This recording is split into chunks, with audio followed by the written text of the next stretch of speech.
In this video we're going to look at functions. Okay. I suppose in the book, or some mathematician could say a function is like a machine, that you put something into the machine and the function does something to it and spits out something else, right? Or you put a certain number into a machine, the machine does something to that number and spits out another number. However, I like to explain it like this. So, let's say there was a zombie apocalypse, and the President of Ireland had his interview, and the media said to him, well, how many zombies is there now? And he turned to his mathematician and he said, work it out. And the mathematician worked it out, and they said there's 60 zombies now. And then someone else in the media says, well, how many zombies is there going to be in 5 days' time? So on day 5. And again, the President turns to his mathematician, the mathematician works it out and says that there's going to be, let's say, 100 zombies on day 5. And then someone else says, what about day 100 days' time? And again, he turns to his mathematician, and the mathematician works it out and says that there's going to be however many zombies there. Wouldn't it be better for the President if the mathematician could give him the ability to calculate how many zombies there would be after a certain amount of days himself? Okay? So if the President himself could just find out rather than turn to his mathematician, well, a function would allow him to do that. So let's say the mathematician says to the President, well, here you go. Here's a function that will allow you to find out how many zombies there would be after so many days. So we'll say Z of D. So that will stand for zombies, and that will stand for days. Equals, and we'll say 2 D squared plus 4. No, we'll actually go to the function up there. Minus 3 D plus 2. Okay. Now, if I want to find out how many zombies are there on day 1, I just put 1 in for D. So it would be zombies on day 1 equals 2, 1 squared minus 3, 1 plus 2, which will give me 2 minus 3 plus 2, which equals 1. So there's 1 zombie on day 1. If I want to find out how many zombies there is then on day 5, well, I just put in 5 for the day, and I get 2, 5 squared minus 3, 5 plus 2, and that will give me 50 minus 15 plus 2, which is 37. So 37 zombies on day 5. So that's essentially what a function is. You put something in and it gives you out something else. The language of functions then, the way a function could be shown to you. Well, often it's fx, so it's fx equals 3x plus 2, for example, right? But often they show the function as fx.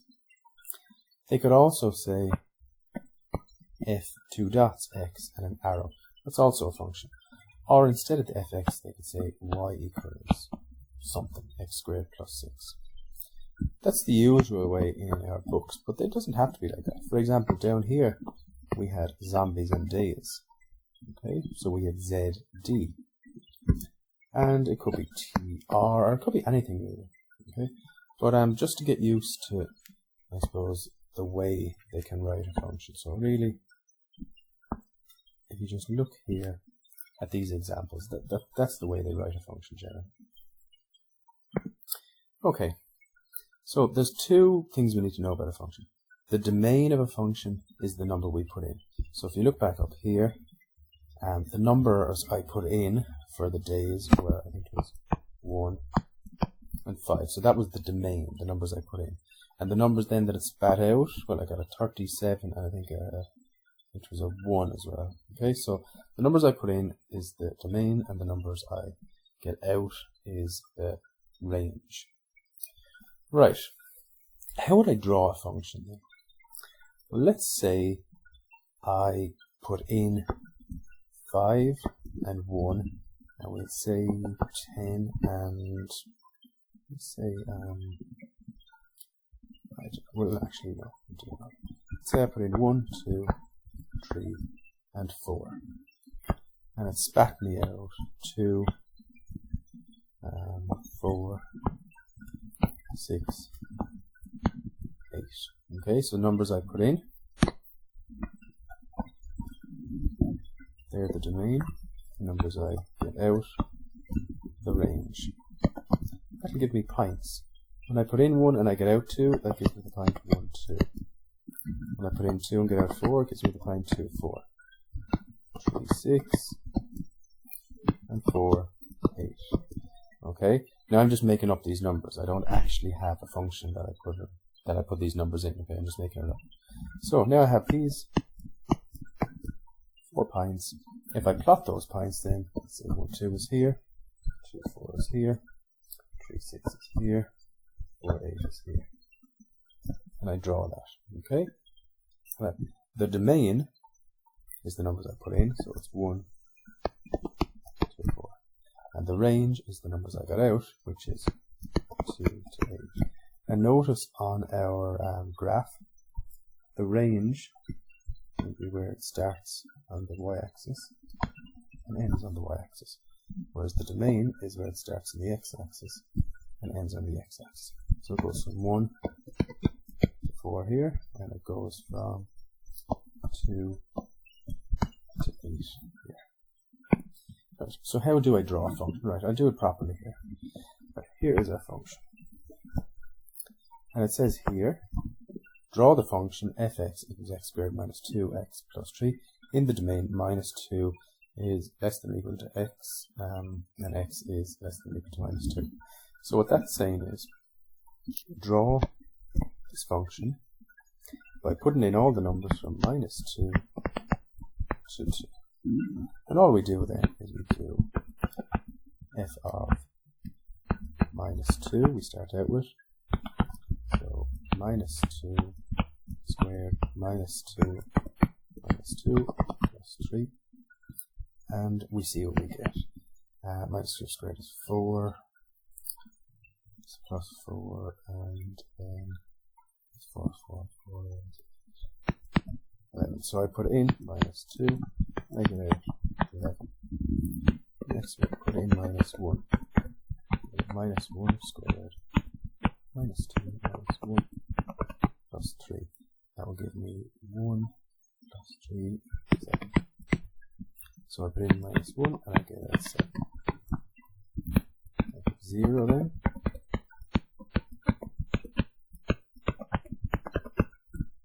Put in 0, I get out 3. 0, 3. F of 1 squared minus 2, 1 plus 3, and that will give me 1 squared is 1 minus 2, give me 2. So 1, 2. And last one, f of 2 equals 2 squared minus 2, 2 plus 3. That will give me 4, 3, 2. And with those pints then, I'll plot them on my x and y axis. So minus 2, 11 is probably up here. Minus 1, 7 up here. 0, 3. 1, 2. 2, 3. So that's what my function looks like. Okay, now we're just going to look at the shape of functions and what is a function. Okay, so one very important thing to know in a function is, if I put in a number into a function, it can only give me out one number. It can't give me out 2.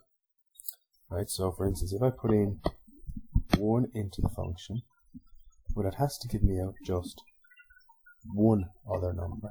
One other number. Okay, it can't give me out 2. So I'll just show that, I suppose, with diagrams. So let's say here's my domain. Okay, these are the numbers going into my function. 1, 2, 3, 4. And and then my range then is 4, 6, 8, 12. Well, this number here gives me out one number. Okay, this can give me out another number, this can give out another, and this can give out another. So that can be a function because each of my domain numbers gives me out a range. That's fine, that can be a function. So, function. With this, 1 gives me 4, 2 also gives me 4, 3 gives me 6, 4 gives me 6. Well, let's see. Does the number that I put in, so the domain, does it give me out one other number? If it does, well then it's a function. 1 gives me 4, 2 gives me 4, 3 gives me 6, and 4 gives me 6. But each of these numbers, so this one, this one, this one, this one, only gave me out one other number. So it is a function. However, let's look at this.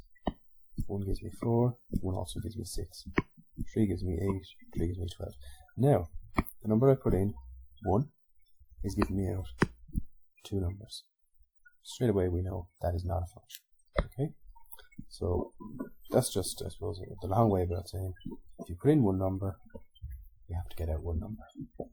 Right, shape of functions. So if we have a function like this, when our x or t, or whatever that letter is going to be, if it doesn't have a power, then it's going to be a linear function. So it's going to have a line going up or a line going down. Quadratic functions are when the power of the x, or whatever the letter is a squared. So if there's a squared with the x or whatever letter it is, then it's going to be quadratic. So it's going to be in either this shape or this shape. If the x number, and I'll refer to it as x, but it can be another letter. If the x number is a plus, well then it's going to be a U shape. If the x number is a minus, so if there's a minus in front, it's going to be the N shape.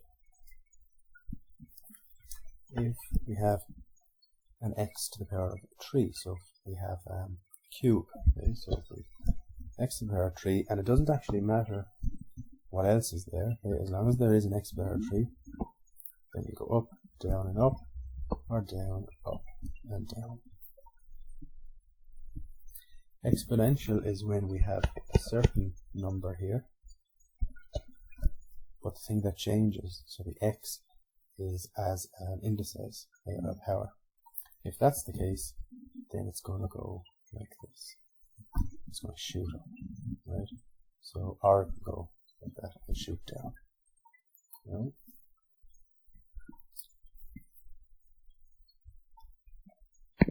And by the way, just looking up at the cubic ones again, if this here is a plus, okay, then it'll look like this. It'll go up, down and up. Whereas if this here is a minus, then it'll look like that. It'll go down, up and down. Okay. Right. Log functions then are kind of a bit different to exponential. If you look at the exponential, they start off fairly flat and then they increase rapidly, or they start off very flat and they decrease rapidly. But in the log functions, it's a little bit different. They may start off steep, then they'll lessen in slope, so they get flatter. They are like this, and they get a bit flatter. They used to start off steep, get less steep. These ones start off not very steep, get steep. What's not a function? Okay, if you look at all these, I said in a function, if you put in one number, you can get out only one.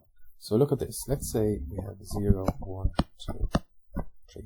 These are my domain numbers, remember the x numbers. So if I put in 1, it'll spit me out whatever it is on the graph here. Let's say it's 4. So I put in one number and I get out one number. I put in 2, look, it hits it once, I get out another number. Let's look up here. Again, go to my x value. Let's say it's 2 here. Put in 1, get out 1. However, let's look at functions that, let's look at graphs that may not be functions. Let's take this, for example, and this. Now, take 1 here. If I put in 1, well, look at this. I can get out 2 different numbers. Here, so whatever that number is, and here, whatever that number is. So that is not a function. If we look over here then, let's say if I go to -1, draw a line, it hits it in 2 places. So we get back out 2 numbers. So again, not a function. Last thing then on this video, and with regard to functions, there's only 2 videos on it, okay? So finding the equation of the function. Right, I have a graph of the function here. It crosses the x-axis after we say x equals -2, x equals 1, and x equals 4. To get the equation of that function, I get the factors, so I get the roots. Okay. So the roots of that function are x, let's say equals -2, and the root of x plus 2. X equals 1, so x minus 4 is the root. X equals 4, x minus 4 is the root. So we have x plus 2, x minus 1, x minus 4. So all I do then is multiply the two. So we take these two first and multiply. So it's x by x squared, and -1, which is -x, 2 by x, which is 2x, and 2 by -1, which is -2. So that's that one. And then I multiply all of that by this. So it's x by x squared, which is x cubed, x by x, so x by -x, squared, x by 2x, which is 2x squared, x by -2, which is -2x. And then here we have -4 by x squared, which is -4x squared, -4 by -x, which is plus 4x, -4 by 2x, which is -8x, and -4 by -2, which is plus 8. Tidying that up then, x cubed, then we have -x squared, 2x squared, and -4x squared. So we have -3x squared here. And then we have the x is -2x plus 4x minus 8x. And that's -6x. Plus 8. So this is the function. Okay, and you know what? It's not a function, I'm going to continue. So there it is. So that here is that function. Okay, if I multiply it correctly, which I will. Okay, that's it guys for this video.